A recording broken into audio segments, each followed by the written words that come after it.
Hey friends, here's some more virtual fun brought to you by Demicon31. My name is Janine Watkins and I will be reading you two excerpts from my first book that will be released this month, May 4th, called Sonder Lives or Sonder Lives.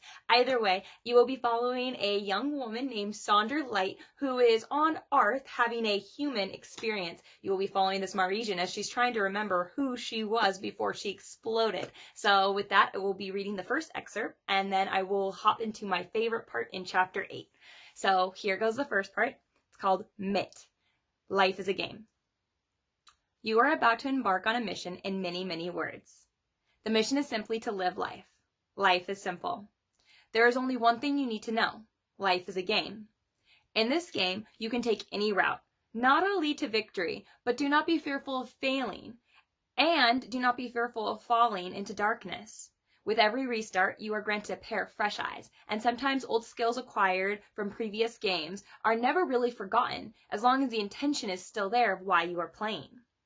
Your intention is to make it through your unique labyrinth. There are no shortcuts, and no one can actually help you. They will only hinder you. It might seem like they are helpful when you seek them out, but within the labyrinth, prana beings you encounter should always be seen as walls or walkways. Prana beings play important parts in our labyrinth, reflections of our living forms, echoing back messages to us that give us direction.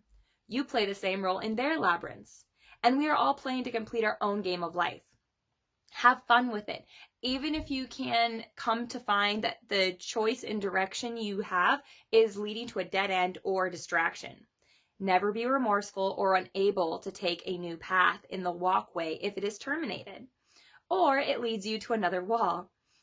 Yourself already knows the way, so master the distractions as you begin identifying them, as they tend to repeat and often are looped in spiraled cycles.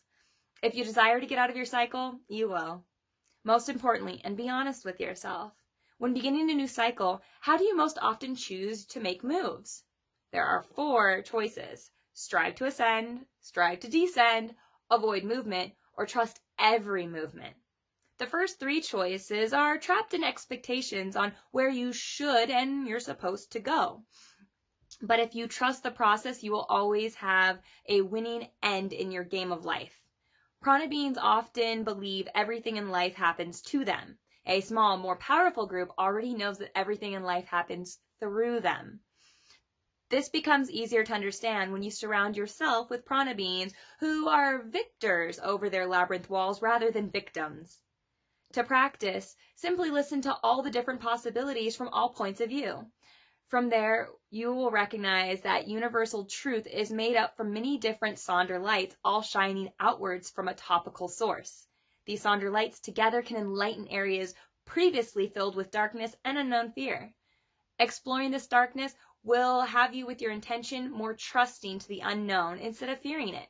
It illuminates the importance of understanding Sonder lights.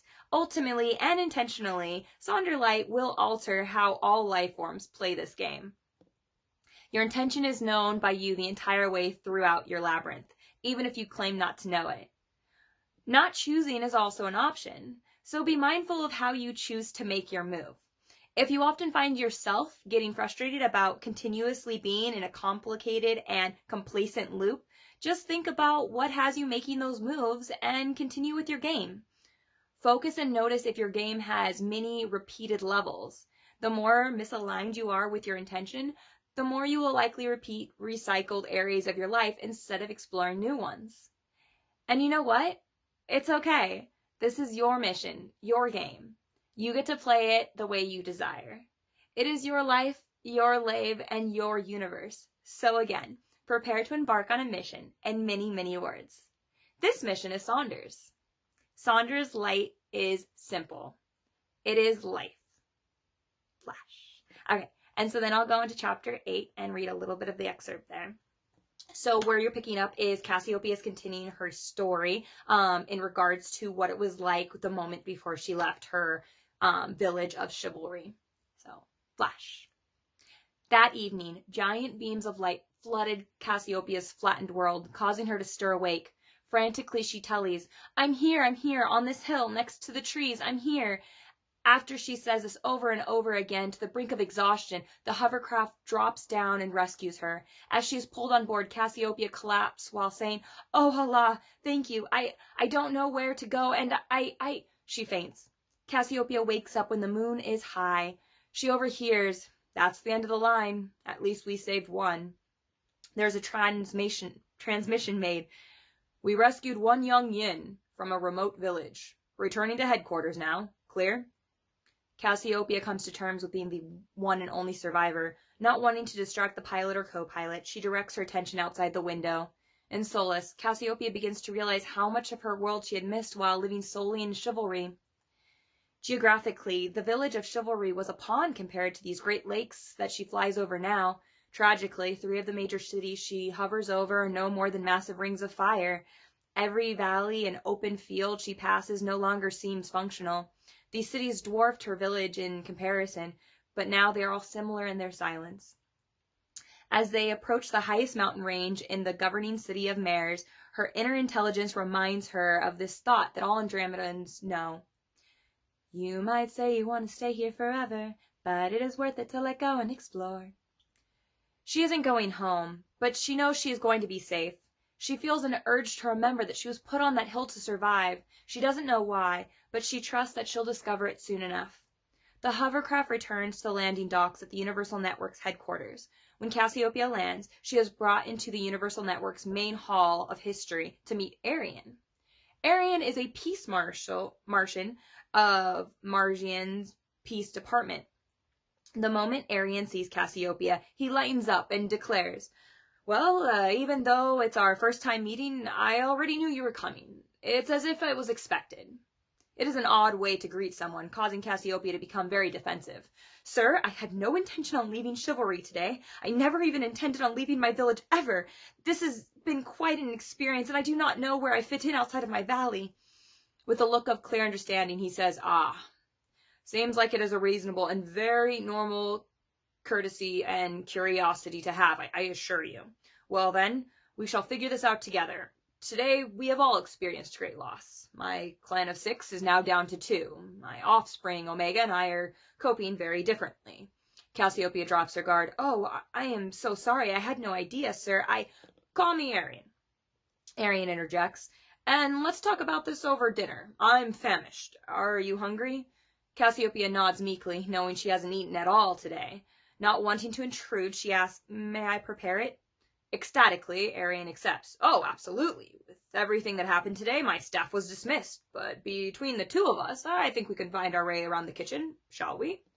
Cassiopeia and Arian both find themselves making their way through the kitchen effortlessly. Cassiopeia gets the lay down much quicker. She inquires, "Will there be more joining us, or just us 2? Arian thinks, "Perhaps Arian, my eldest offspring. I haven't a clue where he went off to. I'll also ask the search team to see how many of them are still on duty." In total, Cassiopeia prepares enough for 24 prana, more than enough. Astonished, Arian asks, "You certainly know your way around a large kitchen. Do you make large meals like this often?" "Yes, twice a day. I had 6 younger Yang siblings and 2 duality guardians to cook for, and we usually had about a dozen or so guests with us at a time."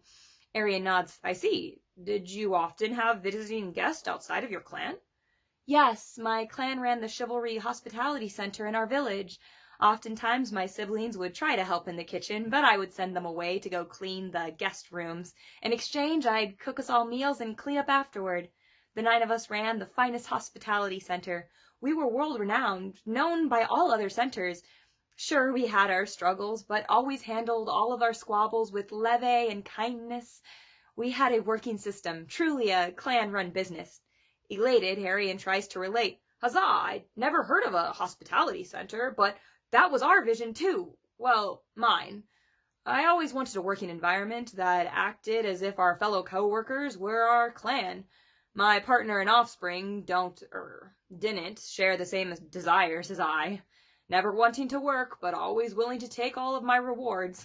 They living on this mountain and using my established credits in the community. Well, they did. But I never wanted them to leave. I just wish I wish I would have tried harder to keep them here today. He falls silent. Cassiope doesn't know what to do, so she keeps preparing the food. Several moments pass before Arion jumps back in. Enough about me. What about your life? I'm ashamed to say I'd never even heard of chivalry. What was it like? The question seems to bring Cassiope alive, as if asked to put on a show. She begins stringing together memories of her village. Chivalry was remarkable. Even if it was your first time navigating those streets, they generously propelled you over all of their worn cobblestones, down all of their most lively alleyways, always leading you with this lingering sense of nostalgia. Leaving my center today was like stepping out of the mundane and into a world of magic. Staring up in that Tyranian sky with fresh eyes, it was like seeing a play of a memorized manuscript. With much wonder, I left my clan as they waved me off. Their giddiness and immeasurable excitement for me to leave was only matched by their anticipation of my return. They knew I'd bring back vibrant stories of my adventure. Cassiopeia starts mixing the food while continuing to speak. Chivalry had no strangers. Everyone was familiar. You see yourself in everyone you cross paths with. You feel it over and over again, as if it's effortlessly guiding you through the bustling crowds right to where you're supposed to be. All of the songs are known by heart, and its rich aromas do not seem to end. At all hours of the day, the tunes will chime with cheer and glee, while the sweet scents of bread will waft endlessly. Oh, and the colors! Never have you seen such vibrant pinks, yellows, and unnatural blues. Cassiopeia's eyes begin to scintillate. Honestly to Allah, I didn't even know teal or aqua existed until today. Today? Arion follows up. Was it different from yesterday or the day before? Cassiopeia shakes her head. I don't actually know. Today was the first time I ever left my hospitality center since I was level 1. Arion is astonished. My word! Didn't your guardians ever let you out? Cassiopeia shrugged. I always declined. I saw no need. I had everything I ever wanted there. My clan, my comforts, my home, my world. I only agreed to go out today because I turned level 18. I chose a confusing day to a level 8 to discover beauty. Dumbfounded, Arion clarifies. Your description of your town was only from one day? She nods. From only one time out, she nods. And that one day happened to be today. She nods. Again, my name is Janine Watkins. I have been working as a civil engineer for the last 5 years. I resigned when I was working on LaGuardia Airport about 1.5 years ago when I fell in love and moved to Minnesota and started actually following my aspirations to become an author. This is my first book. It is a 4-part series, and at least for what I am discovering about what it is like to have this process, it literally is about trusting your process and following the path that maybe doesn't always seem like it's completely figured out.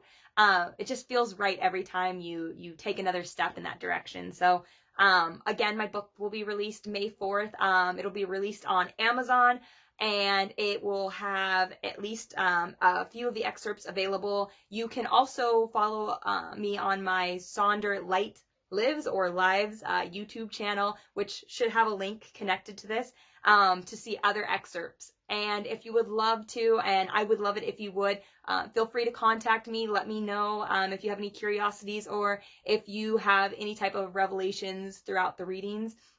Again, my name is Janine Ayana Watkins. You can find me on Instagram, on YouTube, and also on Facebook. So thank you so much for listening to my excerpts. It means the world to me to have these words actually be put on paper and sent out into the universe. So thank you so much. Be well, stay open, and enjoy the rest of your DemiCon 31. Take care.